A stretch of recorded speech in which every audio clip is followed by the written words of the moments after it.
ரொம்ப ரொம்ப டேஸ்டியான மீல் மேக்கர் புலாவ் செய்கிறதுக்கு ஒரு கப் 50 கிராம் மீல் மேக்கரை வெதுவெதுப்பான தண்ணி ஊற்றி 10 நிமிஷம் ஊற வச்சுருங்க. தண்ணியெல்லாம் நல்லா பிழிஞ்சு எடுத்துடலாம். 3 டேபிள் ஸ்பூன் தயிர், 1/2 டீஸ்பூன் மிளகாய் பொடி, 1/4 டீஸ்பூன் கரம் மசாலா, சுவைக்கு தக்கன உப்பு சேர்த்து நல்லா கலந்து விட்டு 20 நிமிஷம் ஊற வச்சுருங்க.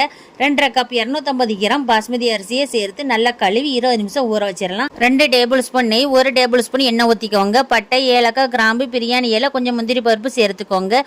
ஒரு பெரிய சைஸ் வெங்காயம், 2 பச்சை மிளகாய் சேர்த்து வெங்காயத்தை இந்த அளவு வதக்கிக்கோங்க. 1/2 டீஸ்பூன் இஞ்சி பூண்டு பேஸ்ட் சேர்த்துடலாம். மீல் மேக்கர் சேர்த்து தீய மீடியம் ஆச்சு 7 நிமிஷம் வேக வச்சுக்கோங்க.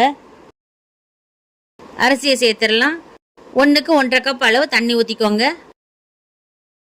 புலாவுக்கு தேவையான அளவு உப்பு சேர்த்து தீ அதிகமாச்சு 3 நிமிஷம் வேக வச்சுக்கோங்க.